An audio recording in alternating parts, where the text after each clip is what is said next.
Hi, friends. Well, we're coming up on the 1 year of this global pandemic life that we're living. My coffee cup says, "You are doing a fucking great job." True story. Oh, coffee. How are you? I've missed you. I am Laurie Lynch. I use they, them, she, her pronouns, and I'm the education manager at Rainbow Center. And welcome to our first episode of 2021 of Learning with Laurie.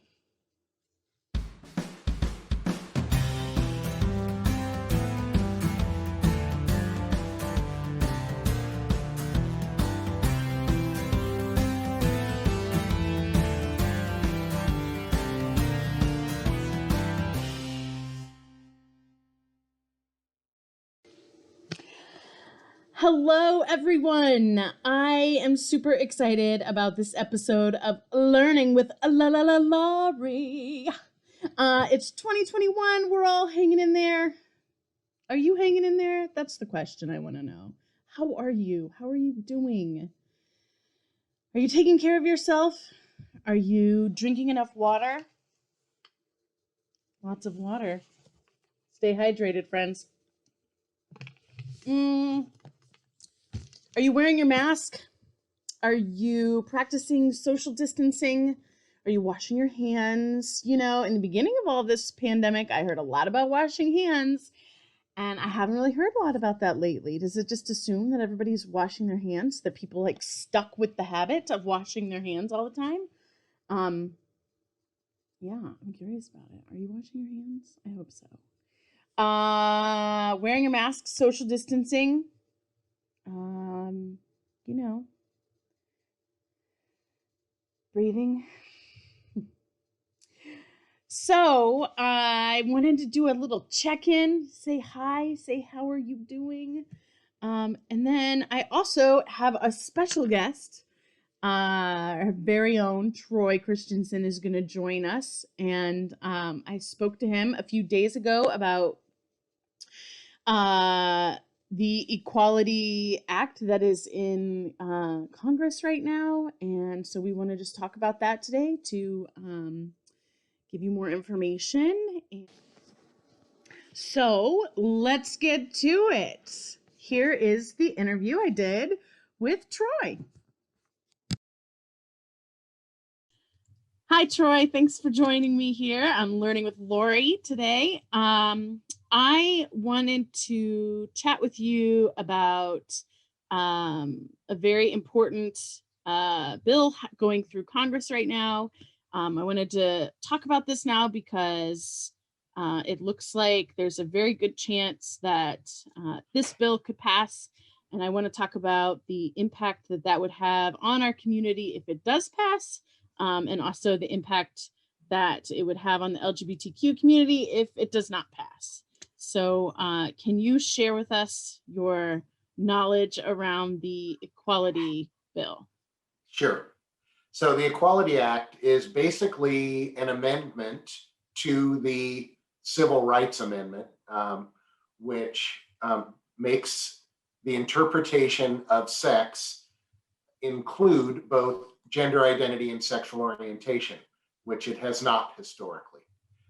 It's passed through the House and it's now with the Senate. President Biden not only has agreed to sign it, he actually made a commitment to try and get this through in his first 100 days when he was campaigning and after he was elected. The exciting thing about it going through the legislature rather than the judicial branch or the executive branch is the staying power that this kind of legislation could have. For example, executive orders can make things better for us quickly, as we saw under Obama. But then we saw Trump reverse many of those, and we've seen Biden come back and reverse them again. This past summer, we saw the Supreme Court ruled that it's no longer legal to discriminate based upon sexual orientation or gender identity in employment. Another Supreme Court makeup could come along and reverse that or change it in some way. And so that's in either of those situations with the executive and judicial branches, it doesn't have the same power that it does when Congress passes it. So I think you can also look at it as one is a single person, one is 9 people, one is 400 and some or 500 and some. Mm-hmm. And so the more people you get agreeing, the longer the legislation will stay, and the likelihood of it being overturned decreases significantly. Even with what happened at the Supreme Court last summer, that's only for employment. Mm-hmm. And that doesn't include housing and education and jury selection and adoption and many other things. And the Equality Act accounts for all of those, which would make it would be a significant gain for our community across the country. Most of those specific protections I've mentioned, we already have in Washington state. Mm-hmm. It's illegal to discriminate in a variety of contexts based upon sexual orientation and gender identity, and has been for quite some time. But there are 29 states that still do not have those protections. Mm-hmm. We still have groups of people, including legislators that are state legislators, who are constantly trying to introduce anti-LGBT legislation. A move like this in Congress would, for lack of a better word, trump all of that and make it so that it's not that easy for someone to come along and try and change a law locally that has already been decided nationally or federally. So it's pretty exciting to us. It would, and even though technically, if this didn't pass, Washington state would still have our protections.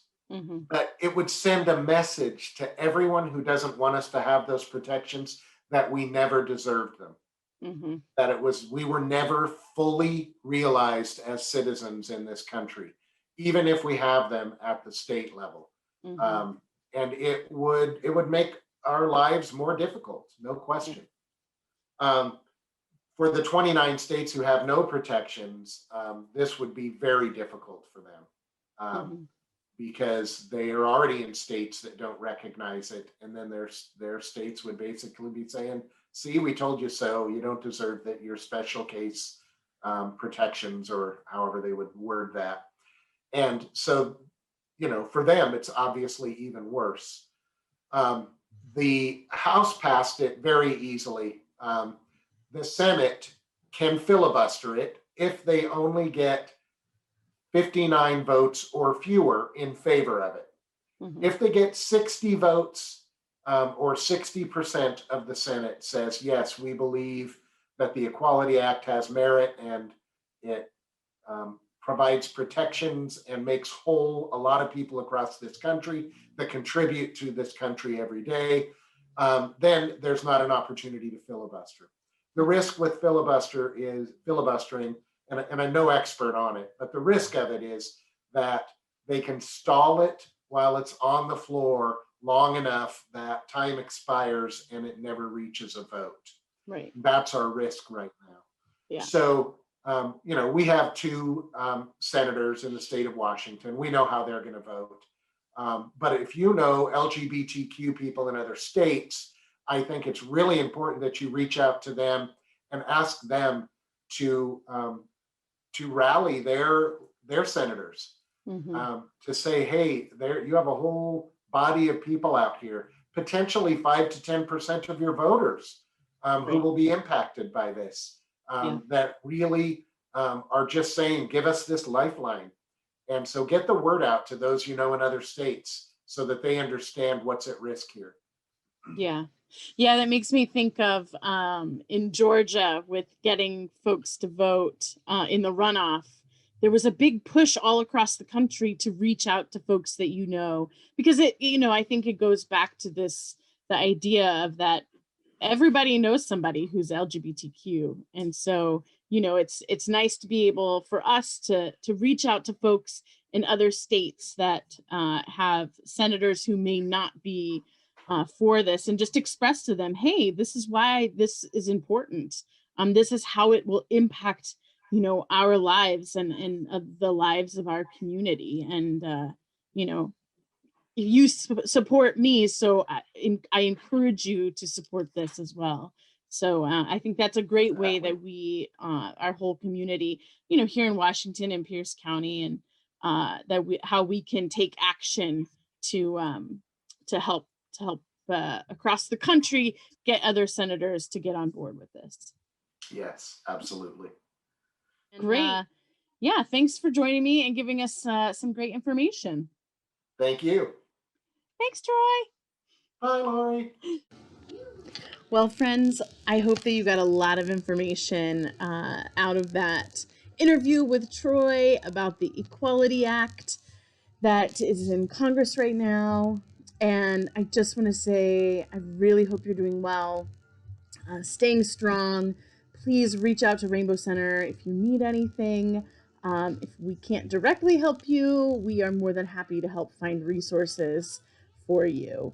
Um, I just want to leave the end of this with sharing some resources that we have right now going on, some classes, some activities, and a volunteer opportunities. So please take care of yourself, and again, reach out if you need anything. Thanks for joining me for Learning with Laurie.